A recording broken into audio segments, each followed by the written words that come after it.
Hi friends. I was hoping that we would be able to all get together to worship together one more time before it was time for me to go. But apparently God had some other plans for us. I didn't do a farewell message during our Sunday morning service, as I wanted this to be personal, just between you and me. I didn't want it all out on cyberspace for the world to see. And so Sid agreed to help me with a final message that is just for you. First, it's been an honor and a privilege to serve as your pastor for the last 2 years.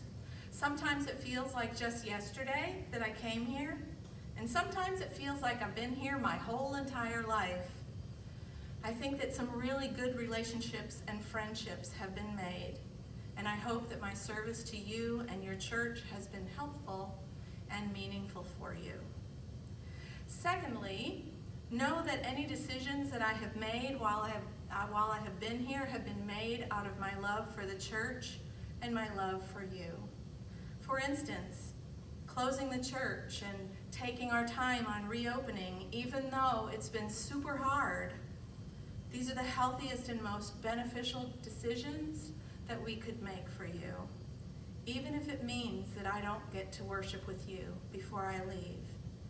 It makes me sad, but it's the right thing to do for you. I have always had your best interest at heart. Thirdly, I would ask you to pray for me and for my family.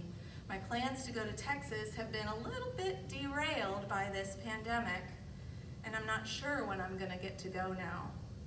My daughter wants me there, but she also doesn't want me to travel and put myself or her family in jeopardy.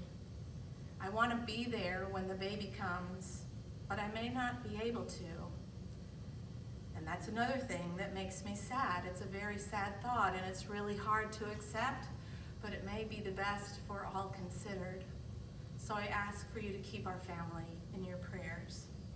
This is a chaotic time for sure, but another thing that is for sure is that God is with us.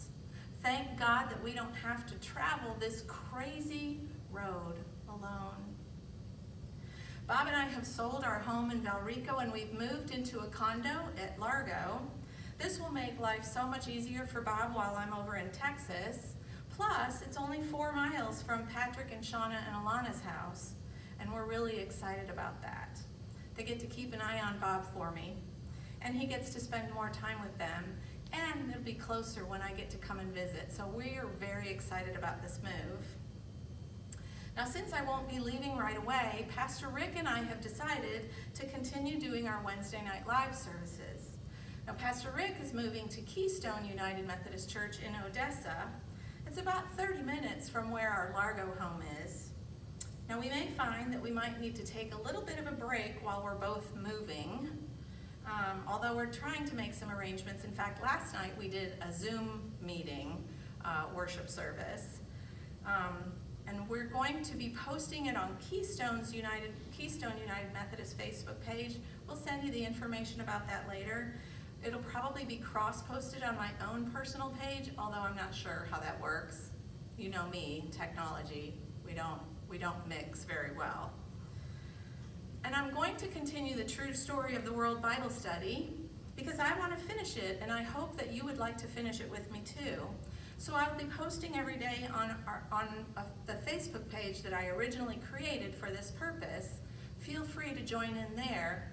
And for those not on Facebook, if you'd like to still receive the emails, let me know, and I'll be sending them from my personal email address. Just let me know if you want to continue, and we will just forge on through the rest of the New Testament together, because I'll no longer be using the Text in Church email or text messaging service that I've been using the last 3 months. It will be up to Pastor Brian if he will continue using that mode of communication with you. With all of that said, I will miss you all, and I will never forget our time together. You have helped me to become a better pastor, and a better mom, and a better grandma. You have walked with me in my sorrowful times, and you've celebrated with me during my joyous times.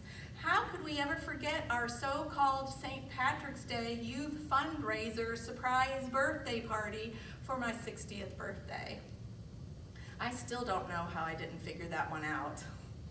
Or I still don't know how someone didn't let the cat out of the bag either. I know you guys. That was pretty amazing.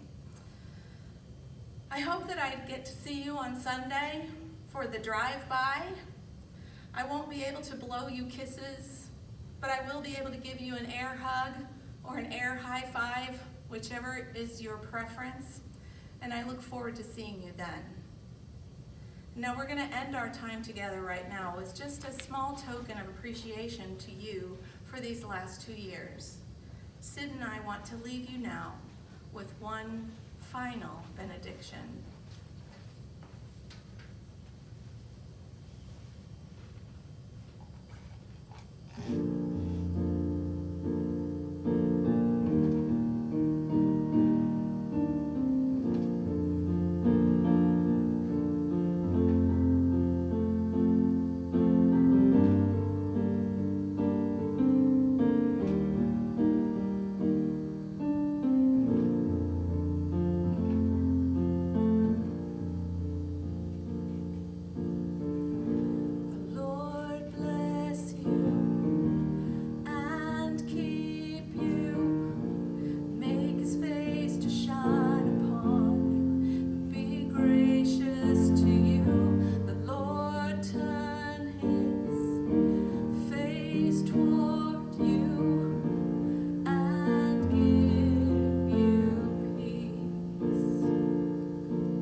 And your family, and your children, and their children, and their children. May his presence go before you, and behind you, and beside you, all around you, and within you. He is with you. He is with you in the morning, in the evening, in your coming, and your going, in your weeping and rejoicing. He is for you. He is for you.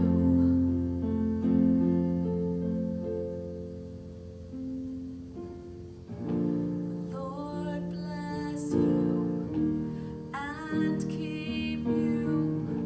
Make his face to shine upon you and be gracious to you.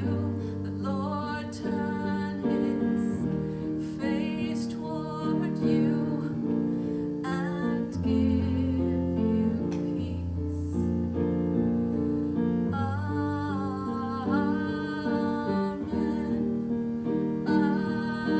Amen.